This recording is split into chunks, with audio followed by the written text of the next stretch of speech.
नमस्कार साथियों, स्वागत है आप सभी का एक बार फिर से हमारे YouTube चैनल पर। आज हम पढ़ने जा रहे हैं अपने इम्पोर्टेंट टॉपिक्स के सीरीज में मध्य प्रदेश की जनजातियों के बारे में। मध्य प्रदेश की जनजातियों में आज हम सामान्य परिचय देखेंगे और भील जनजाति के बारे में पढ़ेंगे। इसी में आपको पौत्या फालू का संबंध किससे ये समझ में आएगा, गमेती किसे कहते हैं ये समझ में आएगा और इनकी सामाजिक, आर्थिक, सांस्कृतिक संरचना के बारे में भी हम विस्तार से चर्चा करेंगे। चलिए बढ़ते हैं अपनी नेक्स्ट स्लाइड की ओर।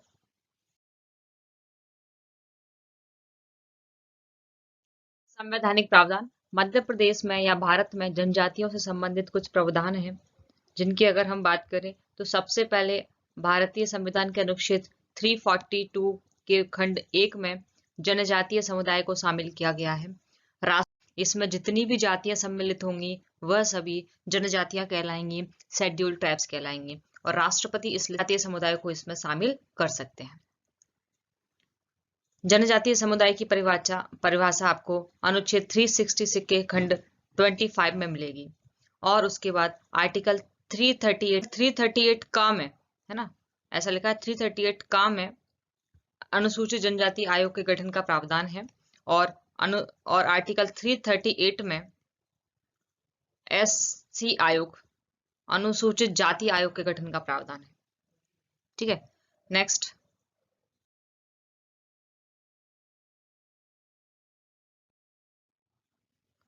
परिभाषा देखते हैं। निश्चित क्षेत्र विशेष में निवासरत मानवीय समूह जिनकी विशिष्ट संस्कृति और सामाजिक संरचना है तथा यह समाज की मुख्य धारा से दूर हाशिए पर स्थित है, ऐसी जनजाति को, ऐसे समाज को हम जनजातीय समाज कहते हैं। ये आर्थिक रूप से, सामाजिक रूप से पिछड़ेपन का शिकार होते हैं, ये आर्थिक सामाजिक रूप से पिछड़े होते हैं। ठीक है, तो ये निश्चित क्षेत्र में, एक विशेष क्षेत्र विशेष में निवासरत होते हैं, इनकी विशिष्ट संस्कृति होती है, विशिष्ट सामाजिक संरचना होती है। ऐसे समाज को, ऐसे मानवीय समूह को हम जनजातीय समूह कहते हैं। नेक्स्ट।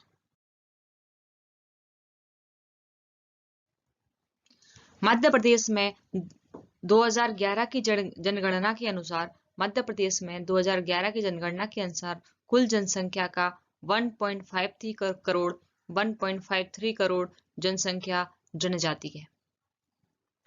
यह राज्य की 21% है लगभग और भारत की जनसंख्या का 14.70% जनसंख्या मध्य प्रदेश में निवासरत है जनजातियों की। अनुसूचित जनजातियों की जनसंख्या की दृष्टि से मध्य प्रदेश पहला स्थान रखता है, अर्थात मध्य प्रदेश में सर्वाधिक जनसंख्या में अनुसूचित जनजातियां पाई जाती हैं। प्रतिशत की दृष्टि से मध्य प्रदेश देश में 13वां स्थान रखता है। अधिकतम जनसंख्या मध्य प्रदेश के अंदर सर्वाधिक अनुसूचित जनजाति वाला जिला जो है वह है धार जिला और प्रतिशत के अनुसार अलीराजपुर में सर्वाधिक जनजातियां निवासरत हैं। लगभग 88.9% लोग जनजातीय समूह में आते हैं। न्यूनतम जनसंख्या और प्रतिशत मध्य प्रदेश में भिंड ऐसा जिला है जहां सबसे कम एसटी जनसंख्या वाले लोग पाए जाते हैं, जहां सबसे कम अनुसूचित जनजातीय वाले लोग पाए जाते हैं, प्रतिशत में भी और जनसंख्या में भी। नेक्स्ट। मध्य प्रदेश की विशेष पिछड़ी जनजातियां, तो मध्य प्रदेश की तीन जनजातियों को अत्यंत पिछड़ी जनजातियों में रखा गया है। ये तीन जनजातियां हैं सहरिया,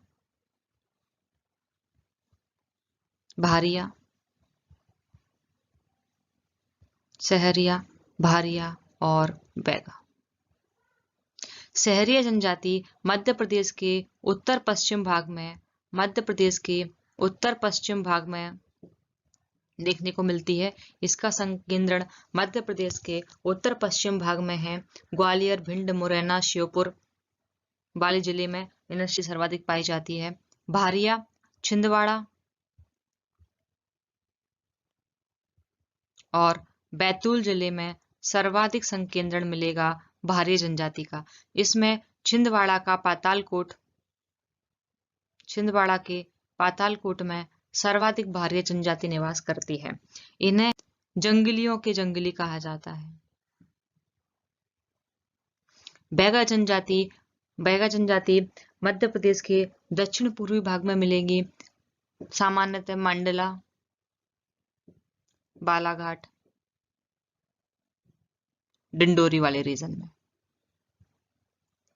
ठीक है, तो इस तरह से मध्य प्रदेश की ये 3 अत्यंत पिछड़ी जनजातियां हैं, जिनमें से बैगा जनजाति दक्षिण पूर्वी मध्य प्रदेश में मिलेगी, मंडला, बालाघाट, डिंडोरी, शहडोल वाले जिले में, और सहरिया जनजाति मध्य प्रदेश के उत्तर पश्चिमी मध्य प्रदेश में मिलेगी, और भारिया जनजाति छिंदवाड़ा और बैतूल जिले में मिलेंगी। छिंदवाड़ा के पातालकोट में सर्वाधिक भारिया जनजाति पाई जाती है। तो यह सहरिया, भारिया और बैगा जनजातियां। तो भील शब्द की जो उत्पत्ति है, भील शब्द की उत्पत्ति बील शब्द से हुई है और भीकल शब्द से हुई है। बील शब्द जो है वो एक द्रविड़ शब्द है, द्रविड़ भाषा परिवार का शब्द है बील, और भीकल जो है वो संस्कृत भाषा का शब्द है। दोनों का ही अर्थ होता है तीर कमान। अर्थात ऐसे लोग जो तीर कमान चलाने में, ऐसे लोग जो तीर कमान चलाने में कुशल होते हैं, ऐसे लोगों को भील कहा गया। भील जनजाति का उल्लेख हमें रामायण और महाभारत जैसे ग्रंथ में भी मिलता है। रामायण व महाभारत जैसे ग्रंथ में भी मिलता है। मध्य प्रदेश की सबसे बड़ी जनजाति भील जनजाति है। मध्य प्रदेश की सबसे बड़ी जनजाति भील जनजाति है, और भारत की सबसे बड़ी जनजाति गोंड जनजाति है। मध्य प्रदेश की सबसे बड़ी जनजाति भील जनजाति है, और भारत की सबसे बड़ी जनजाति गोंड जनजाति है। ठीक है, तो धार, झाबुआ, बड़वानी, अलीराजपुर, खरगोन जिले में सर्वाधिक संकेंद्रण भील जनजाति का इधर मिलता है। लगभग हम कह सकते हैं पश्चिमी मध्य प्रदेश में जो जनजाति पाई जाती है, सर्वाधिक संकेंद्रण जिस जनजाति का मिलता है वह भील जनजाति है। रामायण महाभारत में उल्लेखित जनजाति है ये। ठीक है, ये जो भील शब्द है उसका अर्थ है तीर कमान, या प्रोटो ऑस्ट्रेलियोइड जनजाति है। प्रोटो ऑस्ट्रेलियोइड जनजाति है। इनकी उपजातियों की बात करें तो भील, भिलाला, बरेला, पटेलिया, बैगास और तड़वी भील, ये कुछ उपजातियां हैं भील जनजाति की, जिनमें से भिलाला सबसे बड़ी उपजाति है। पूछा जाता है भील जनजाति की सबसे बड़ी उपजाति कौन सी है, तो भिलाला भील जनजाति की सबसे बड़ी उपजाति है। उसके अलावा तड़वी भील किन्हें कहा जाता है? ऐसे लोग जिन्होंने मुस्लिम धर्म स्वीकार कर लिया था, ऐसे भील समुदाय के लोग जिन्होंने मुस्लिम धर्म को स्वीकार कर लिया था, मुस्लिम धर्म को अपना लिया था, उन्हें तड़वी भील कहा जाता है। तो इसके बाद हम इसकी सामाजिक आर्थिक संरचना देखते हैं।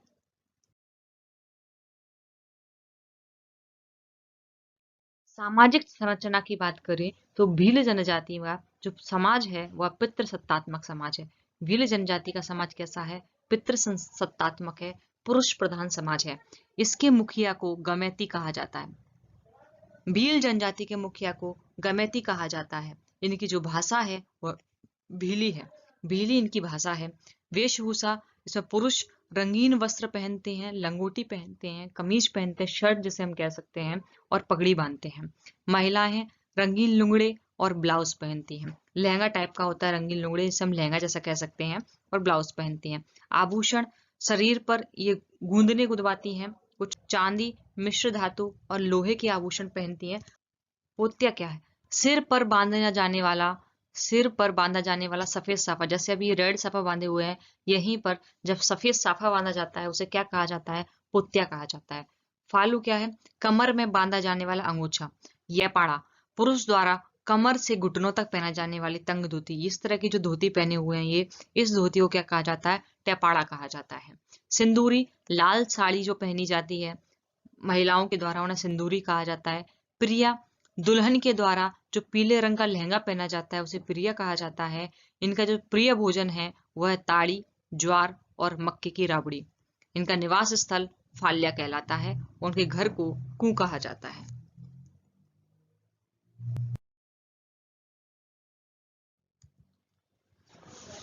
अगर भील जनजाति के नृत्य की बात करें तो इनका जो नृत्य है उसे कहरवा, टोडा, पड़वा, भगोरिया और गोल गधेड़ो प्रमुख नृत्य हैं भील जनजाति के।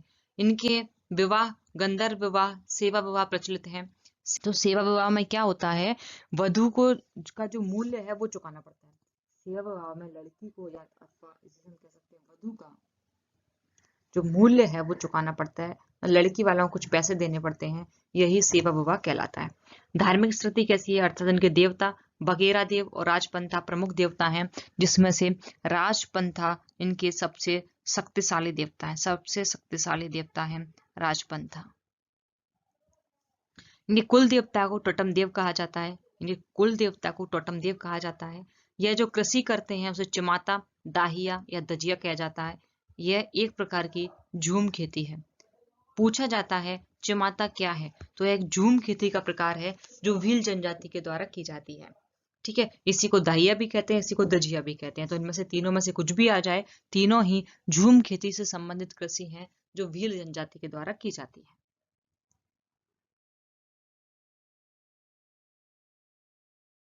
भगोरिया पर्व होलिका दहन के 7 दिन पूर्व महोत्सव का आयोजन शुरू होता है भगोरिया पर्व का।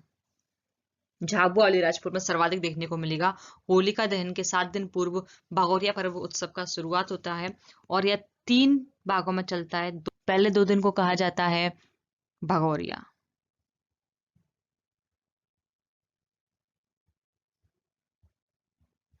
फिर 3 दिन को कहा जाता है, फिर 3 दिन को कहा जाता है और बाद के 2 दिन में इसे कहा जाता है उजड़िया।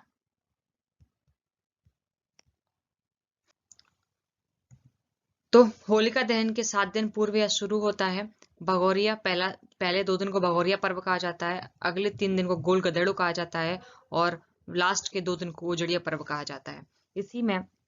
इसी कार्यक्रम में जीवन साथी का चयन करते हैं और इस तरह से यह पर्व संपन्न होता है।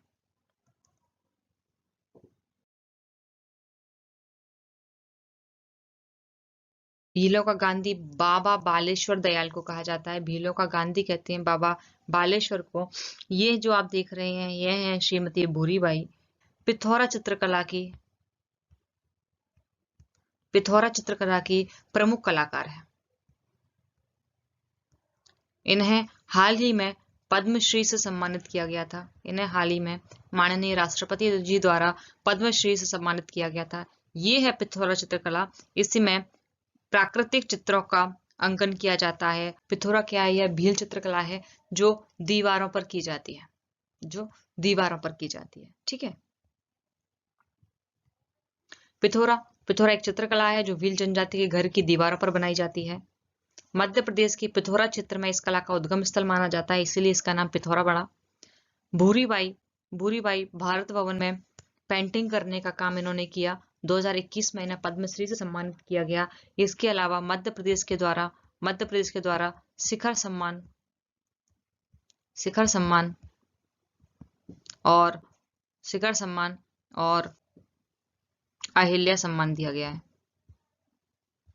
अहिल्या सम्मान से सम्मानित किया गया है। मध्य प्रदेश सरकार द्वारा इन्हें शिखर सम्मान और अहिल्या सम्मान दिया गया है। भील जनजाति की समस्याएं क्या है, आप समझ सकते हैं। जनजातियां हैं तो आर्थिक सामाजिक रूप से पिछड़ी होंगी। अब आर्थिक सामाजिक रूप से पिछड़ी है, इसका तात्पर्य क्या है, यह गरीबी होगी, ठीक है। गरीबी होगी, कुपोषण होगा। अब कुपोषण होगा तो स्वास्थ्य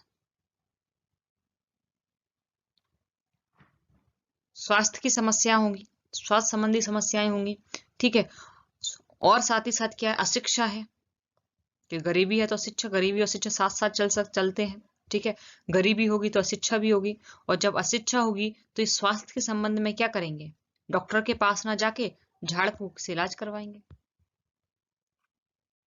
क्या करवाएंगे, झाड़ फूक से इलाज करवाएंगे। अंधविश्वास होगा इनके अंदर। तो ये कुछ समस्याएं हैं इनसे संबंधित, चलिए देख लेते हैं। अशिक्षा, झाड़ फूक, अंधविश्वास, स्वास्थ्य समस्या, कुपोषण गरीबी, ये सारी समस्याएं हैं भील जनजाति के अंतर्गत, जिनसे निकालने का प्रयास सरकार द्वारा किया जा रहा है विभिन्न योजनाओं के द्वारा, जिनको हम इस पूरे टॉपिक के अंत में पढ़ेंगे। तो आज के लिए इतना ही। नेक्स्ट वीडियो में हम मध्य प्रदेश की अन्य जनजातियों जैसे गोंड, कोरकू, कोल, अगरिया, पनिका,